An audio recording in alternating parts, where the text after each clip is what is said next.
Good afternoon, guys. This is your friend Robin Gill from Ozee Migration Services, and we have with us Mr. Sumit, founder director of Ozee Migration Services.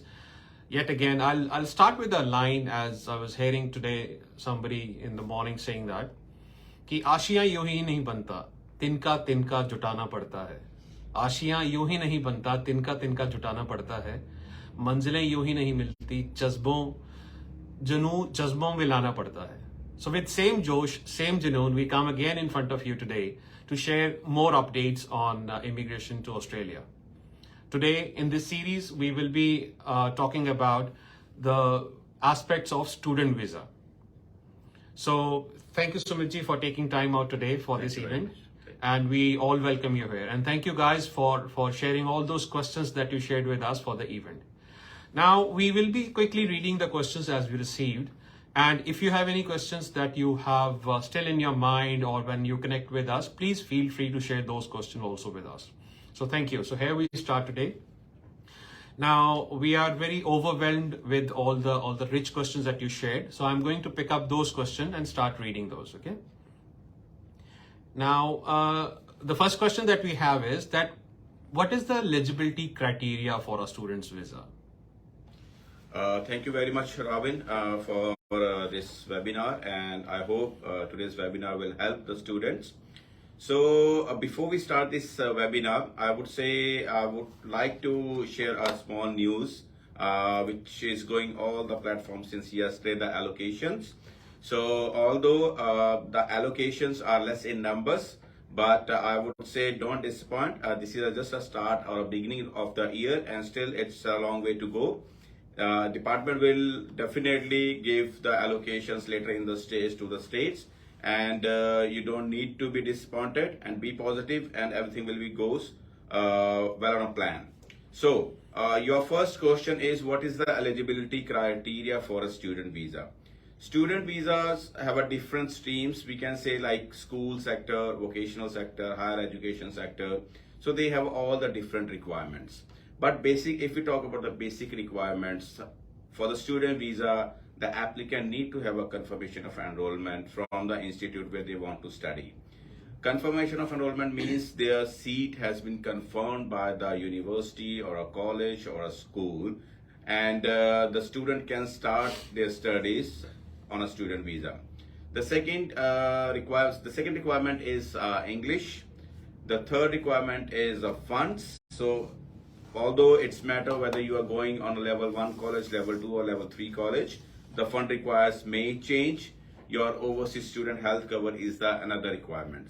So these are the 3 or 4 basic requirements which we need to provide with the student visa. Last but not the least, genuine temporary entrant. Genuine temporary entrant is one of the major criteria for the student visas, in which the students need to show to the case officer that they are genuine student, and after the completion of study they will go back to their home country, and the study which will do here in Australia will benefit them in a future in their home country or any third country. Oh, thank you very much. Thank you. Now, if somebody is planning to come on a student visa, I would say, what are the basic requirements that must go with the application or must be prepared before filing the application? Okay, so the application has certain documents which they need, and case officer assess the application on the basis of those documents. First, English. Again, it depends which levels you are going with, from which country you are coming. The funds, the insurance, the genuine temporary entrant, which we call SOP statements. So the genuine entry temporary statement, as I described in my previous question as well, that it is the main criteria. The purpose of this criteria is what the student will get with this course, how this course will help. And the other thing is, it also correlates with the students' previous studies, students' previous work experience. So these are some major documents which we need for the student visa. Thank you. Now, student visa. Now, we talk about the documents, we talk about the basic needs.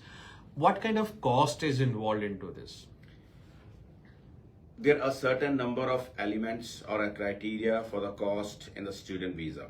So if we have to look into the student visa, the first is living expense. So if the applicant is applying as a single applicant, they need to have a $21,041 for the living expense for the Australian student visa. If the applicant is coming with their spouse, they need to have a $21,041 plus $7,362 as a spouse. So I'm sorry, we are talking about Australian dollars here, right? Yes. Okay, yeah. So whatever figures we are giving in this webinar, it's only in Australian dollars, not a US dollar or any other dollars. Okay. So 21041 for the primary applicant, 7362 is the secondary applicant who is over 18, and 3152 is for the kids. The 3152 which I'm saying for the kids is individual. So if there are 2 kids, that multiply by 2. So after that, the applicant need to show a travel expense. So if they are applying from overseas, the travel expense could be ranged from $2,000 to $2,500. The third and the important part is the tuition fees. So applicant need to show that they have a funds for the 1 year of tuition fees. Now when we say how much is the tuition fees, so it depends what is your course. So if you are going on a vocational sector and your course is $10,000 of 1 year fees, then 10,000 is your figure which will be added to the figures which I just described above. But if you're coming on for the degree or a master's, your tuition fees could be $30,000. So it all depends. And most importantly, overseas student health cover. Overseas student health cover also plays a major role in calculation the amounts, because the overseas student health cover for single person is very cheap, but when it's come to the family, it's pretty expensive. So there is a big margin between the numbers. So whenever you have to lodge a student visa, you need to be very careful, because if you provide less funds to the officer can refuse your student visa. Okay. Thank you, sir. Now, what kind of forms, or is there any specific forms that an applicant needs to fill for the student visa? Okay, so most of the student visas applications are online. So applicants, wherever they are sitting, they can apply applications online.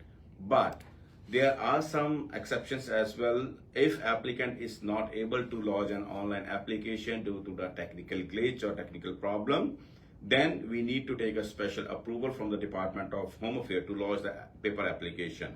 So that the permission gives just only in very less technical glitch or technical problems.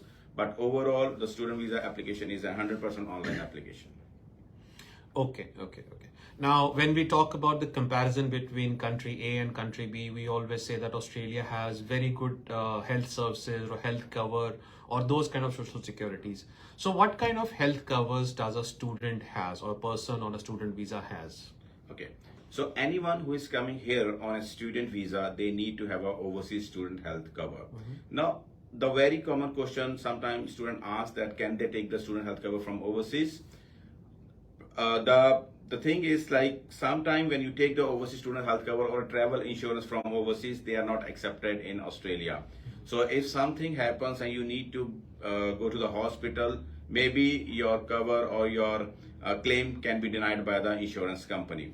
So it's always advisable you can take only the overseas student health cover from Australia. But next question is the people who are coming from countries where Australia have a reciprocal arrangement under the Medicare system.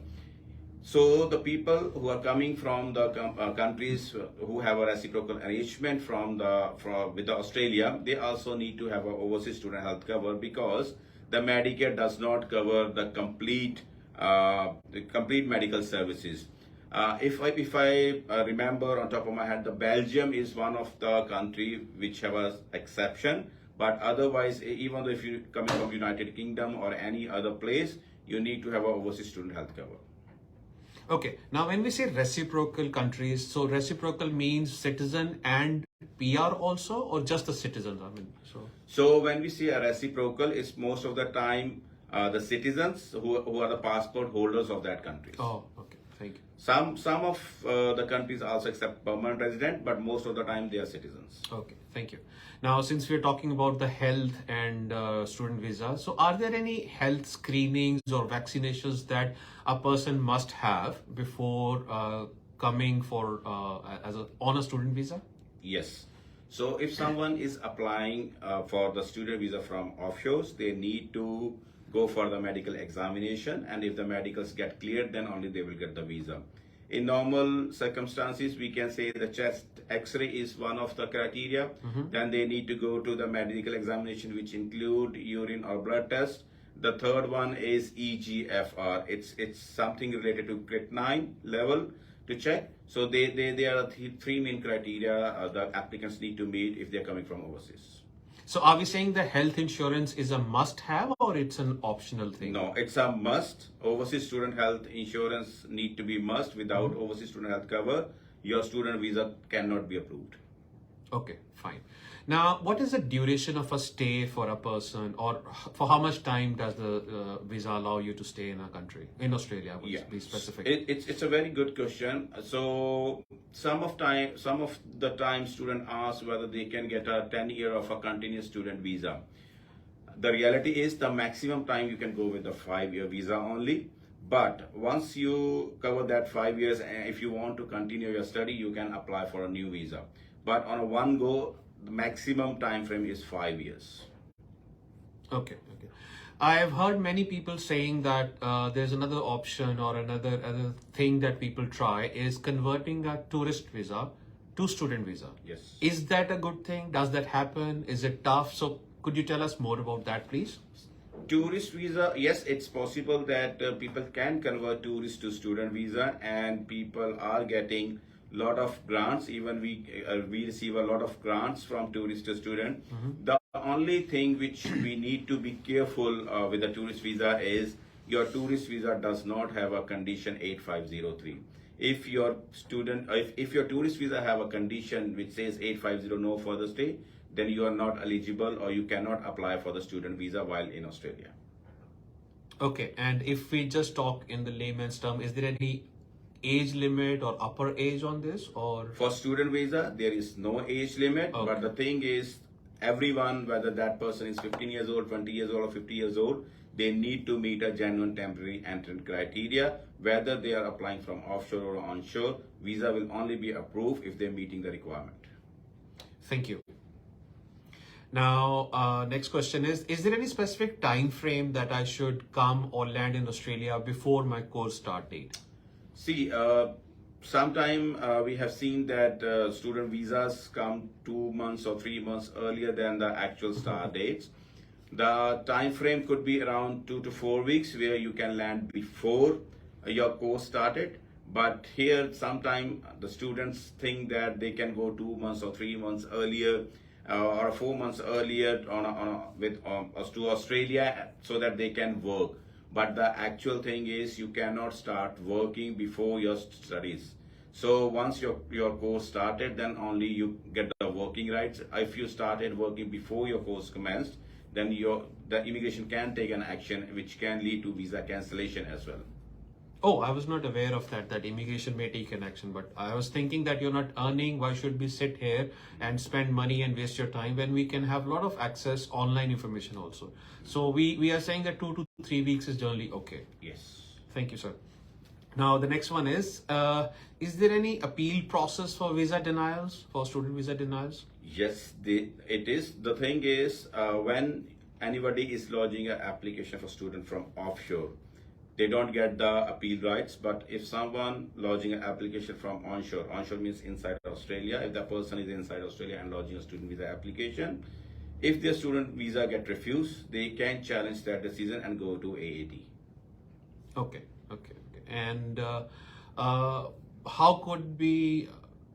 Okay, fine. So is there any basic things that a person will get this refusal? Any basics that a person should be careful about? See, the major concern is GTE, right? So if the person does not meet a GTE, there are certain criteria or boxes which applicant needs to tick under the GTE criteria.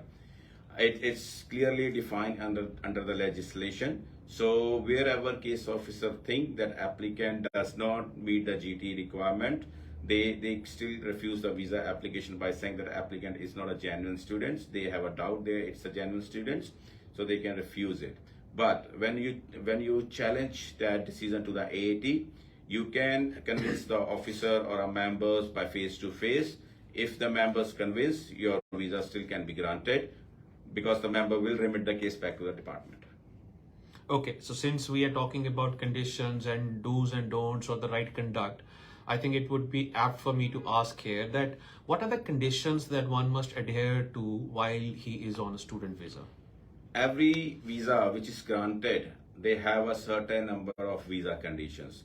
If I say on a student visas, the normal conditions are work limitations, meet the course requirements, health maintain criteria, like applicant need to maintain the health insurance all the time, and then applicant need to continue meeting the eligibility for the course which they take the admission.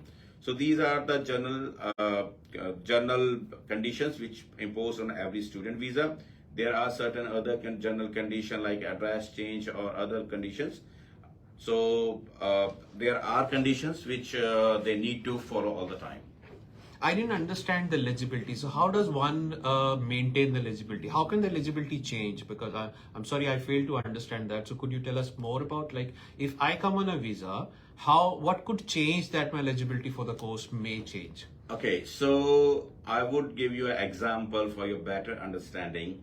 So if someone come here on a bachelor's level, so the visa granted for the bachelor's.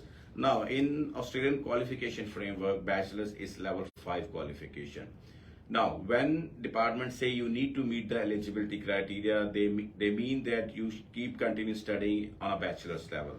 Although students can go up, like they can take the admissions of a master's or go above, it would not be treated as a breach of visa conditions, which is eligibility criteria. But if that students after coming to Australia move to a vocational level without changing the visa or without getting the visa for vocational sector, and by downgrading that level, it means they are not meeting the eligibility criteria for which actual visa was granted. So on that basis, the immigration can take an action. So there are certain things which you need to always keep in mind, that you always maintain your level. If you're downgrading your level, there are certain circumstances or certain reason under which you can still do it, but you need to check whether that's a legitimate or not. Okay, I'll pick one question from the guys. We have questions organized beforehand so that we bring the richness to the session, but I would be picking up some questions from the live also. So we got a question here that says, what about the student visa without IELTS? Student visa without IELTS. Okay, so English is one of the requirement for the student visas, but immigration department has two different criteria set out for the countries and for the institutions. So they have given a ranking to all the institutes or universities or colleges. In the same way, they have given a ranking to all the different countries. So if the student is coming from level 1, say, to the level 1 college, they don't need English. If the student is coming from level 2 to level 2 or level 2 to level 3 or 3 to 2, so whatever is the combination, they need an English test. So IELTS is not required if they are going to level 1, but yes, level 2 or level 3 definitely required English or in terms of IELTS or PTE. Yeah, that comes to as a surprise to many people. So thanks for telling us. Now, going back to our questions when we were discussing about the conditions, what happens if the conditions are not met or compromised or not fulfilled? See, if the applicant does not meet the condition which is imposed on their visa, it could lead to cancellation of the COE. So once the COE cancels, department can send them a notice of intention to cancel the visa. And if the applicant does not able to convince the department that why they downgraded or what are the circumstances, the department can cancel their visa as well. Okay. Now, as pathway to PR, we generally see that after student visa, when the student visa is about to finish, people try to get another visa, 485 or different visas. But let's assume a case when a person want to extend or renew his student visa. Is that a possibility? Yes, a person can renew It there is no word of renewal. Technically, a person need to apply for a new student visa. There are certain circumstances. For instance, the applicant is not able to finish their studies during that period, and they still need more time to finish their studies, so they can put a new visa application with all the documents. The student visa can still be granted. If the students finish their study but they want to still continue their studying by upgrading their level, they can apply with the new COE and all the requirements. Their student visa still can be granted. Okay. Now, when we see that there are a lot of people who take admission from back in India, so it could be on agent's advice, it could be on my friend's advice, it could be on somebody in the family relationship. I choose a course. But once I land here, my first question is changing a course a possibility? If yes, how could it be done? Robin, it's a very good question. So when we say changing a course, yes, it's possible, but there are some lock-in periods, I would say, to change a course. So the thing is, if someone comes here in Australia, like as I give an example before, for a bachelor's, now if they want to change a course, say bachelor to some other bachelor's, normal they have a lock-in period of 6 months. So they are not allowed to change the course within a 6 months period of time. If they want to downgrade and lodge a new visa application, it's very hard to get a new COE for that one. So changing course is possible, but it's not possible for first 6 months period of time from the principal course. Okay. And second thing, the latest update I can give you, which just come yesterday, that a lot of people who come to Australia on a student visa, or the people whose agents from overseas told them, okay, you go to Australia, then you can change the course by taking a concurrent COE. So the latest update is that the department has blocked that pathway. So now they have stopped about concurrent COE. So you won't get any concurrent COE for the first 6 months, which means you need to keep continuing study in your course. And the other thing, it could be possible that the lock-in period, which was 6 months, maybe it could extend it to 12 months. So if it's really extended to 12 months, then you cannot change the course for next 12 months. So these are the two latest updates which we received yesterday. Okay, we have a question, nursing opportunities without IELTS. We'll come to it. But Sumit, I think you've stolen my next question. My next question actually was, what do we mean by concurrent COE that you're about to ask? So okay, I'll still explain what is concurrent COE. If someone comes here on a bachelor degree, as I'm giving the example, I will try to continue that example for the better understanding. So if someone comes here on a bachelor degree, that person's main course is a bachelor course. Now, if that person says, okay, I want to continue my bachelor's, but with the bachelor's, I want to do trade course, they can still do a trade course, but that COE will not be their primary course. So the main course will still remain in a bachelor's. They can't compromise over the bachelor course, but because they want an extra qualification or they want an extra skills, they can start their second course hand by hand.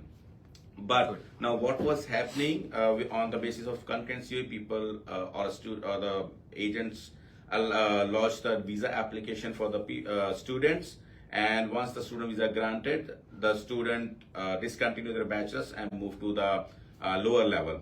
So now department has blocked that thing. So concurrent COE is very tough, or it's next to impossible now. Okay, I'll pick the question from a live viewer that we have. What about the nursing opportunities without IELTS? Okay, so IELTS, I believe IELTS means English requirement. So for the nursing, 7 each is a requirement. It's not the requirement from any of the colleges. It's the requirement which is set up by the AFRA. If I remember on top of my head, around 2 to 3 years ago, there was no such requirements, like people can take the admission on a 6 each. But what was happening, like a lot of batches going through, peoples are graduating, but when they are not able to get 7 each, the registration or the skill shortage still continue in Australia. So to check those points or to pick those early points, AFRA introduced 7 each on the starting stage, so that the students who have a 7 each, they only get the admission, so that once they graduated, they straight away go for the registration and start working in the health sector. Thank you. Now we'll go back to the series of questions that we were attending. So, next question is that do I expect any interviews during the GT process or? Yes, it's possible. Normally when we submit a student visa application, we provide a detailed explanation in the form of statement of purpose of GTE. Department can still call the people or call the students or an applicant to assess their GT, that how they think that this course will be beneficial for them. They can ask on the matters on their families, about the funds, about the institutes, about their future prospects, about their past career, past education. They can ask anything. The other thing, the other latest update which we have seen recently is that interview. We also have noticed that there could be a chances that department is changing this GT criteria to interview criteria, which means department will take the interview, and then only once the student pass that interview, they will grant a visa. Okay. Now, in this line, we keep on hearing all the bad things that keep on happening, all the cheatings that people go through. So we would not be talk about that. But that gives rise to one basic thing that we keep on telling all the time. Guys, if you want to go to take any advice, please ensure that you take this advice from an authorized and a recognized person only. Don't take advice like if anybody falls ill, you don't go to a quack, you don't go to a person sitting under a tree and asking you to give a medicine. You go to a qualified doctor. Same way, you're taking a chance with your life here. You're taking a chance with your money, your time. So please, for God's sake, don't take advice from anybody who says, you give me money and I'll make you reach there. So please be careful on that. Now, this statement came out of my, the next question that I was reading. The next question says, so do I get a label or a sticker on a passport, or is it an electronic visa?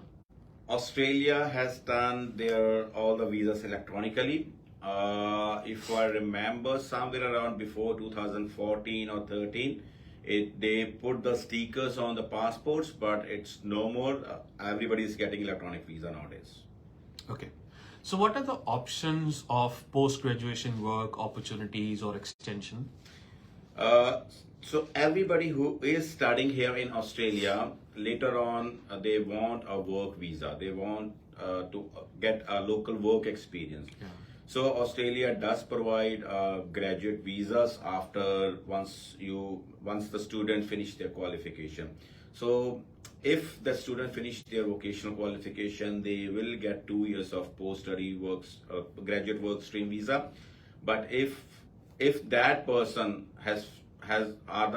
that people are the passport holder of British or a Hong Kong passport holder, they will get 5 years of graduate work visa. If the people or the students has finished their studies under a bachelor's or a master's stream, they can get 2 to 4 years of work visa, which is called post-study work stream. And recently, department has announced that if they fall under the qualification which is announced by the department, they will get extra 1 to 2 years of visas, which is good for all the students who are studying in Australia. Okay. Now, when we talk about student visa, study and work, I think it would be apt for me to ask you a bit more about what is job ready. Could you tell us more about what job ready actually is? Okay. So job ready is a pathway to get a skill assessment. Now, if someone studied here on a trade course, so they have the person who have just a experience. So anyone who have a trade qualification, there are 2 or 3 different pathways to get a skill assessment. So one is OSAP, one is Job Ready program. So Job Ready program is for those who studied here in Australia, have a qualification. They need to go for 1 year of, you can say, training or on the job training. And they need to do a certain number of hours. It used to be certain number of hours before. Now they have changed to 1 year. So they need to work 38 hours or full time or equivalent for 1 year. Then they get the skill assessment. Okay, thank you. Now, once a person is here, obviously we can't keep on asking money from home. We might have to work to sustain our livelihood. So what are the work restrictions for anyone on a student visa? And at the same point, we will also talk about the partner also.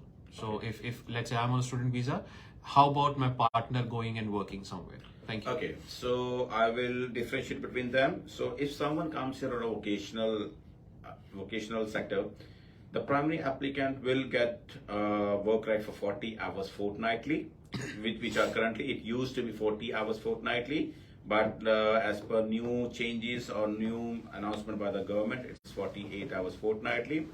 If they have a spouse, they also get the same working rights, 48 hours fortnightly.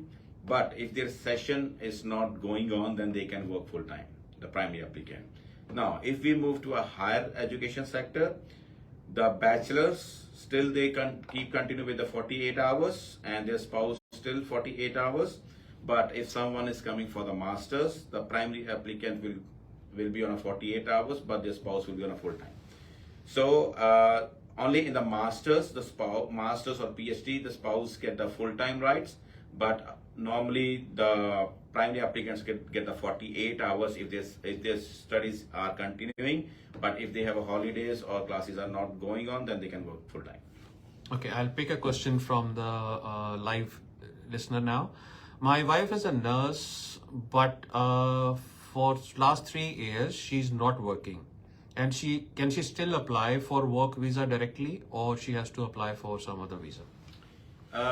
I'm not sure whether this question is from Australia or from overseas, and what qualification they have. If they have Australian qualification, then that's a different requirement, because with the Australian qualification, if they hold a registration from the AFRA, then it's a much easier process. But if that have a overseas qualification, then we need to see whether that qualification is equivalent to Australian qualification, or they need to go another pathway to get a skill assessment and a registration from AFRA to get a work visa or a skill visa for Australia. So the information which is provided in this question is incomplete. I request them to send us an email with the complete information or a CV of your spouse. We will assess it and then get back to you. And you'll find the contact details down below the video. Thank you. Now, next question is there any travel restrictions for a specific period that I can't leave the country for when I come on a student visa?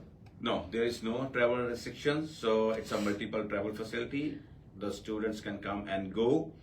If they hold a substantive visa, but if they have their student visa finish and they apply for another student visa, if they are on a bridging visa, then yes, travel restriction do apply. It depends what bridging visa they have. What is a bridging visa? Okay, so again, I come back to the same example. Bachelor's, a person completed 3 years of bachelor program. They apply for the 485 visa. So their actual student visa finished, but 485 application still not finalized during that period. If they have to live legal in Australia, department give them one visa, which is called a bridging visa. It is a visa which covers the gap between the visa which finished now and while the application is in process. During this period, applicant will remain here in Australia lawfully. So that visa is called a bridging visa. It's not an actually substantive visa. It's just a covering a gap period. Oh, thank you.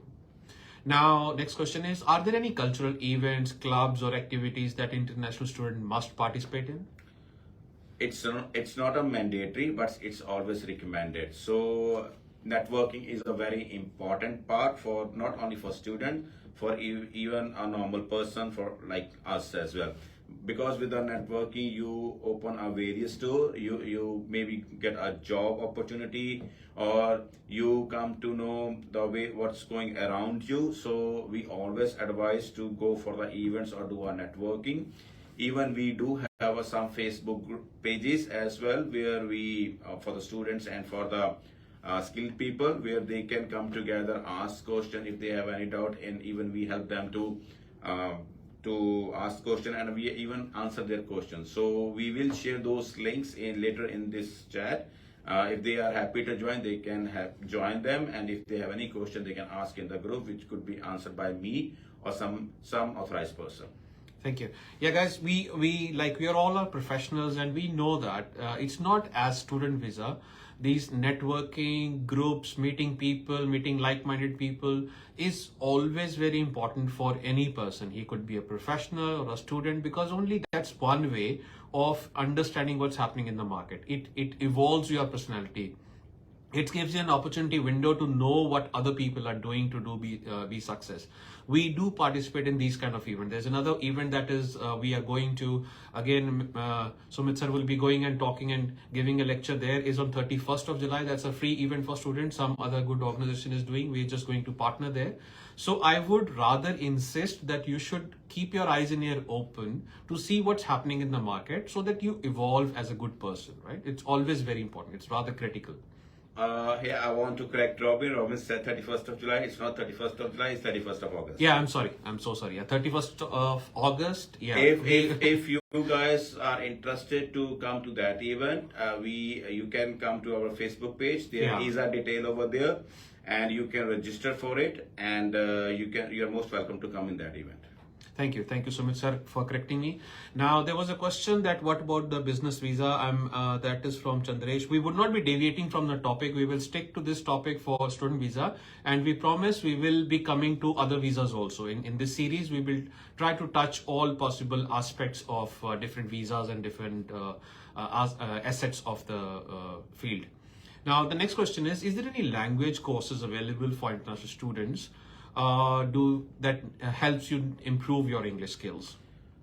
Yes, Robin, there is a course which called a ALI course. ALI course is for the student who are not very good with the English and who need to attend some certain number of classes or hours before they start their main course.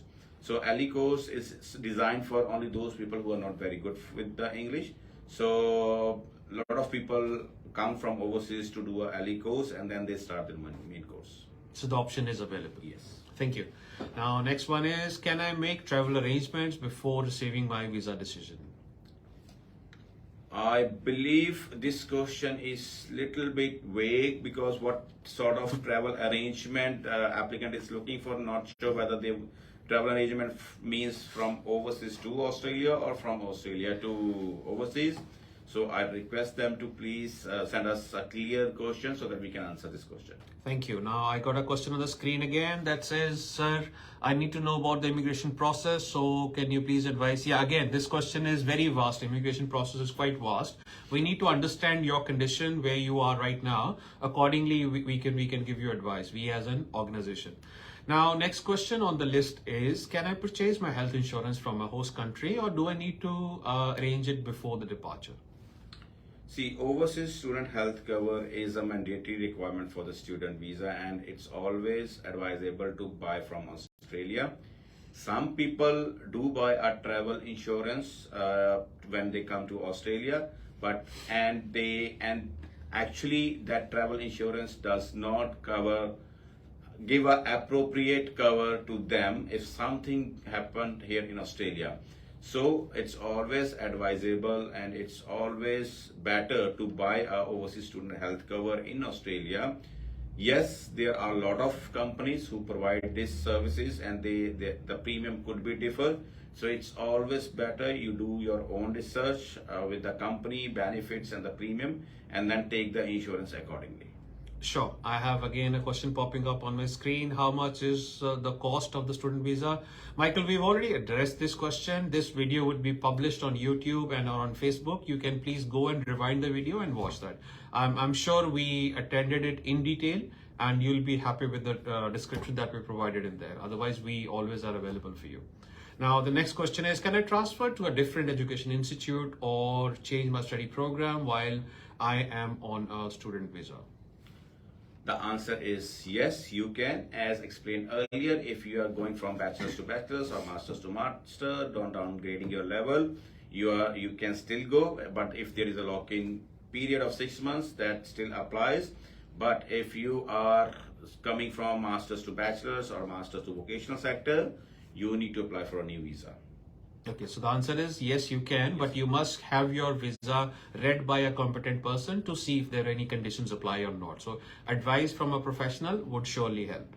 Now, can I travel to other countries using my student visa issued by your country? Yes, again the answer is yes, because the student visa is multiple travel facility.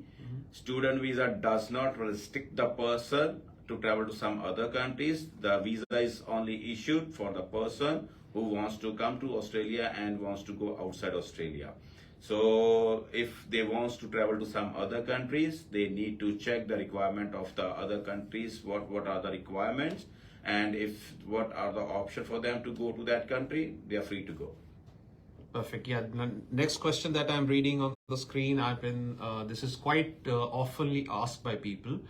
So it comes to when somebody has to show the funds. So the question is, can I use sponsors or a family member's financial documents for the application? Again, the answer is yes. You can use the funds of your family members. There is no restriction.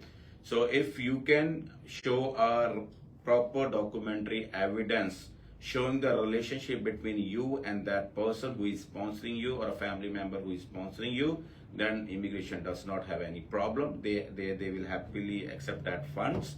But if you are providing a funds from some random third party or a fourth party, then immigration don't accept those funds, and it could lead to your visa refusal. Okay, the next one is, can my spouse, children accompany me on student visa? And yes, obviously the answer is yes. I'll quickly skip to the next questions. Can my dependent work and study accompany me? Yes, your dependent can work while you are on a student visa. I'll go to the next one quickly to save your time. Do I need to provide proof of acceptance from a recognized educational institute? As we answered this question at the very start of this session, so they need a confirmation of enrollment from our institute. So that confirmation of enrollment is a document which they needed. Okay. Now, I'm really impressed by the kind of range of questions that we received. Now, next one is, how do public holidays or breaks in the academic calendar affect my student visa stay or status? Okay, so if there are holidays or academic breaks, it won't affect your student visa, but it will give you benefits, I would say, because during the academic breaks you can work full time, although even you are primary student visa holder. But when your session is going on, then you have a restriction on the work rights. Otherwise, breaks or academic breaks does not impact your student visa at all. Okay, so the meaning I would get out of this answer that you've given is that it depends on you. You want to go and see your family, or you want to earn a quick buck so that you can be relaxed in the coming time. It's up to you. So next one is, how far in advance should I apply for the student visa before my course start date? Okay, so I would say somewhere around 2.5 to 3 months earlier, because again it all depends how much application in hand with the department and how much time they are taking to processing the application. Like if you are applying from overseas, again it depends from country to country processing centers, but on an average 1.5 months is going right now for the student visa applications. But when the Feb session is going on, then this time may increase to 2 or 2.5 months. So it's always advisable to lodge your application at least 2.5 to 3 months earlier, so that you get a visa grant, and then you have enough time to book your flights, come here to find accommodation and start your studies. Okay. Now, in recent times, we heard that there were specific areas that were not getting visas. So, what is your take on that? We heard. I mean, it's not a substantiated statement. It's what people generally talk. So I may be wrong, but there was a discussion that people or students from certain areas are not getting visas. Has it changed? Was it true? So, could you just say something out of your experience, please? Robin, first of all, if we say the department is not giving a visa to certain areas or certain peoples or certain countries, my interpretation is, first we need to assess what is the main reason. If departments took their decision to hold those files or to refuse those files, then there is something wrong in that particular area or with that region. So recently, I think 3 months or 2 months ago, there was a lot of rumors that certain states from a particular country was banned and not. But my question is why? Because the people do packages system, they provide wrong documentation. With the wrong documentation, department's integrity cells check that the wrong document percentage is quite high from that state or territories. That's why they blocked it. But the other states or other regions are still doing well. We are getting visas. So I advise to everyone, don't go to the wrong agent, don't do a package system. At the end of the day, even though you are doing a package system, you need to pay the money to that agent. But what about if you keep that money in your bank account for 3 months or 6 months, that funds would be more genuine and it would not impact your kids' visa, even though if they come to Australia, they are still genuine, they will be treated as still genuine student, and you have the full control of what your kids will do here in Australia. But now back to the question, still there is on and off refusals going on from that particular regions. But out of that, if we go out of that regions, the student visas are still coming. Okay, I'll be a bit selfish on this one. I'll ask a selfish question. Sorry for that. Now, if I happen to be that supposedly or ideally that area, is it a big no for me, or still I can try? So should I sit back that it's a no-go for me, or should I still try to go authorized person and it might happen? Definitely try. It's no means it does not mean that 100% no.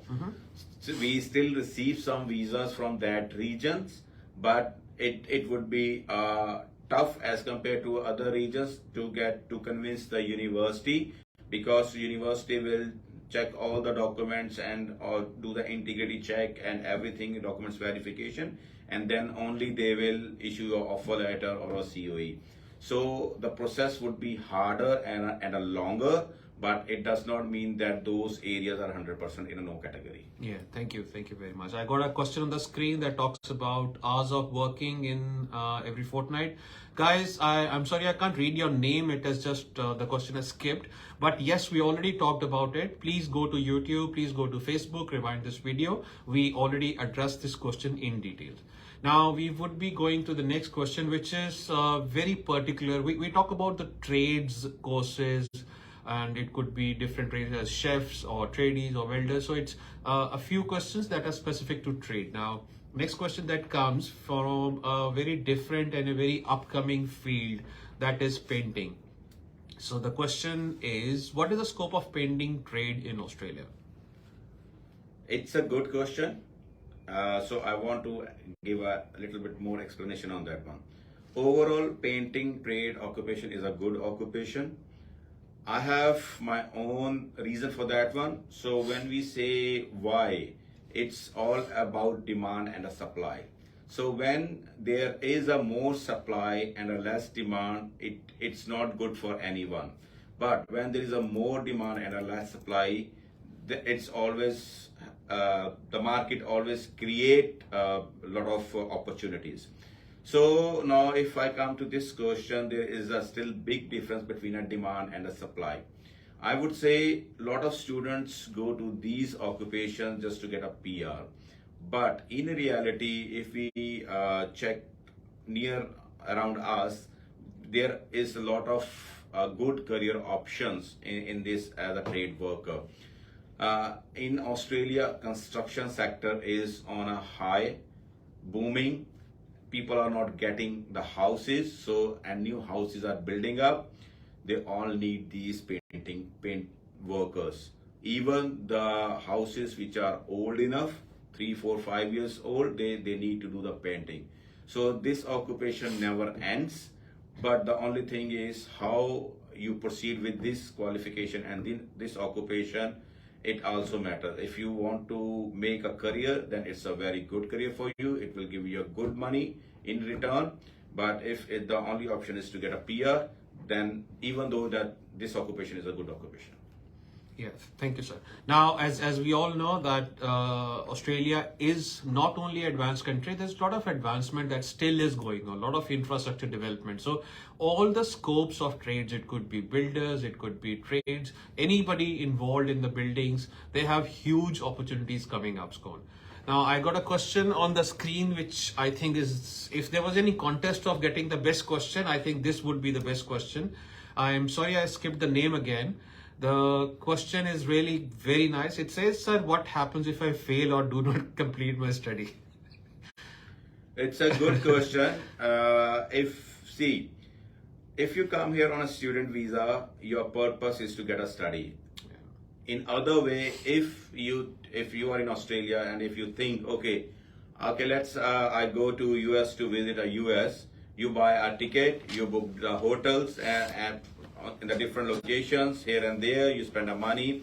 And if you go to the US and just stay in the hotel on one spot and does not go anywhere else, how you feel? It feels that the purpose is not fulfilled. In the same way, if your purpose is come here to Australia is on a student visa is to study, so it's always advisable to do studies. If you don't do a study, if you fail the subject, you can reappear, pass and graduate it. But if you are more focusing towards your work instead of your studies, it will come negatively, it will impact you negatively. Your COE could be cancelled, department can send you a NOIC for that one. At the end of the day, you will be suffer. So if you are on student visa, do work, but do study as well. Thank you, sir. Now, guys, I would like to address one thing here. Like, study in Australia, I would not be using the word easy. Obviously, it's not easy, but it's so organized. It's so structured. You have so many opportunities to learn and seek advice, seek support from online things, from your college itself, so that passing actually is not an issue. If you have sincerity, if you qualify to get into a course, I personally don't feel any reason that you would not be able to complete the course unless you stop going to college or you discontinue. So passing, to my mind, out of my experience, is actually not the concern. If you want to do it. Yeah, if the intention is otherwise, obviously it won't happen. Now, going back to the painting thing again, painting question. So next question is there any increase of number of painting trade workers in past years? And is there any what kind of job security is this in this field? See, job security, as I explained previously, it's a good occupation, having a lot of options, having good future prospects. And I don't think there is no jobs for this occupation. There is a huge demand. That's why every state is inviting even the student or international people to get a PR. So it means it's in a demand, and more people are graduating from colleges, and some of them are still choosing this as a career option, but most of them are going somewhere else because the motive is different. So I would say this is a good option to study and to work within. Perfect. That's what I wanted to share with you here is that we have so many good institutes on our panel already. And when I say good, I actually mean, I'll specify the word good. So the institutes that we have on panel are good because, first of all, the education, the quality of education is really very good. The way they impart the education, so quality of education and the way they impart the education is very good. The way they handhold the child to go through or student, I would say, to go through the course is again very nice. The opportunities that they provide to work in the same line of study while you're still studying. So you can work and earn in the same line when you are still studying is again very nice. And furthermore, they have tie-ups with the leaders of the industry in the same trades. So if you say end to end, if you're sincere, right from good study to good earning while study plus building a beautiful career, that's what we we always make sure that when we tie up with an institute, these things are inbuilt in the understanding, or these are the basic criteria that we always select institute on, because for us it's very important for you not only to get a student visa but also to shape your career, to ensure that you are set up for success, not only shortcut arrangement. Now again, probably we are just going to the end of the list. Now, what is the pathway of PR and the migration available for the painting trade works, or any other trade works for that matter? So there are a lot of pathways available for the painting trade workers. If I'm not wrong, this occupation is on the medium and long term list, which means you have a lot of options. You can apply for 189, 190, 491. If you have 2 years of work experience, you can apply for 482. If you have 3 years of experience, you can apply for 186. You can apply for 494. Every visa is open for the painting trade worker because it's on the MLTS list. So this is a good occupation, good study. If you guys want to take admission, if you want to apply for the student visa, I would suggest you to feel free to contact us. We are happy to help you out, and we will give you a good deals, good everything good. So once visit our office and you will feel good, and we will look after you. Thank you, sir. Now, before we wind up, Sumit sir, anything that you think we missed out, anything you want to share with us, please? I think we have covered most of the part of the student visa. If someone goes through this video, I don't think they need any further information because we have covered most of the part. But if the viewers think that we have not answered their question, or if we miss any of the part, or if they need any information, they are feel free to contact us. Just send us an email or a message on our Facebook. We are happy to answer their queries. Yeah, thank you, sir. And guys, the list is inexhaustible. I mean, we can go in for a few hours with this list, but time doesn't allow us now.